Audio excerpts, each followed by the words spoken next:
This sawbone demonstrates a typical radial malunion with dorsiflexion and loss of radial inclination. A 32 mm buttress pin will be inserted dorsally. The two entry points are placed so that a line drawn through them will make an angle with the osteotomy that's 5 to 10 degrees larger than the radial correction.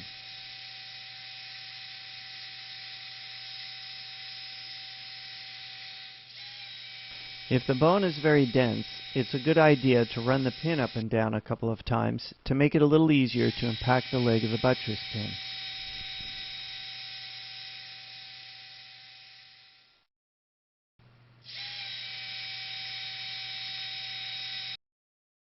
The standard 32 mm buttress pin is shown here. As the base of the implant is aligned with the radial shaft, the radial tilt of the distal fragment is corrected. The leading edge of each leg is flattened to allow it to track straight down each hole.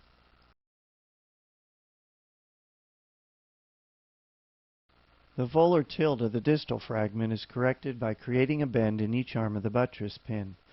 This bend is 5 to 10 degrees greater than the amount of correction desired and positioned so as to be situated directly over the osteotomy.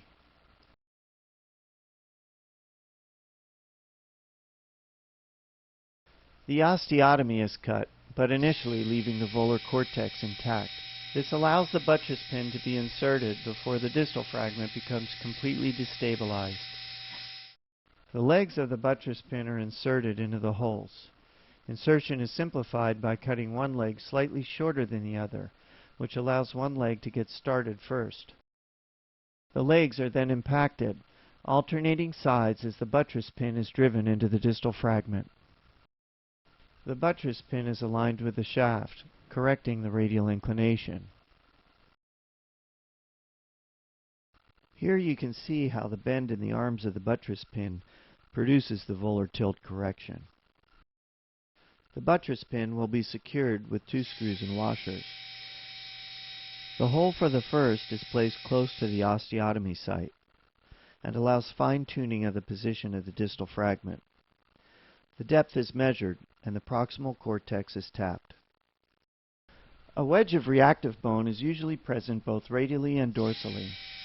If these aren't removed, the implants will be fixed to the reactive wedge of bone rather than the true cortex, creating a zigzag appearance to the reconstruction. To avoid this, the reactive wedge of callus should be removed both radially as well as dorsally. As the first screw and washer are applied, the thumb of the left hand is used to guide the washer into proper orientation. Adjustments to radial length can be simply dialed in by sliding the buttress pin distally or proximally. Radial inclination can be fine-tuned by adjusting the position of the implant.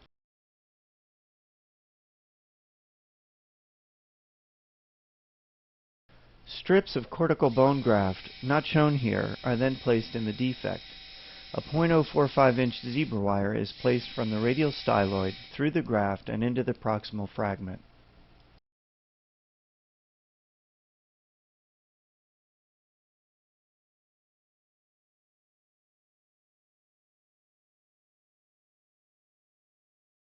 A 5-hole radial pin plate is applied. Bone screws are placed in the usual fashion.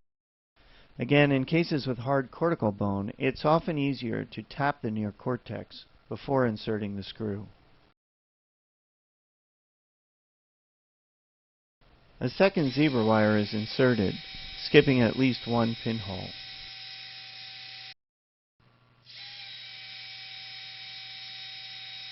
To create the pin hooks, the pin must be withdrawn. The mark indicating the proper depth is noted and the pin is pulled back 1 pair of bands. The pin is cut and the pin bending instrument is applied with the bottom 2 posts straddling the depth mark. The bend is completed with the pin clamp.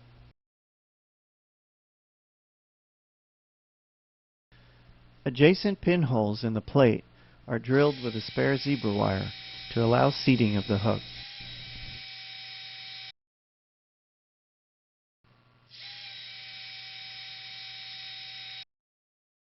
The hook is impacted into the adjacent hole.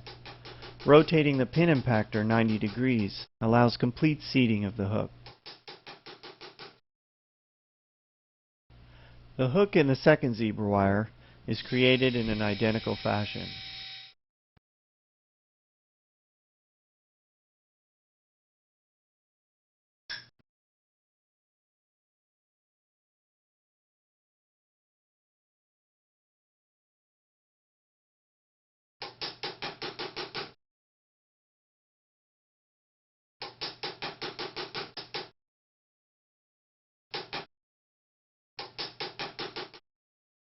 A second screw is placed into the plate proximally.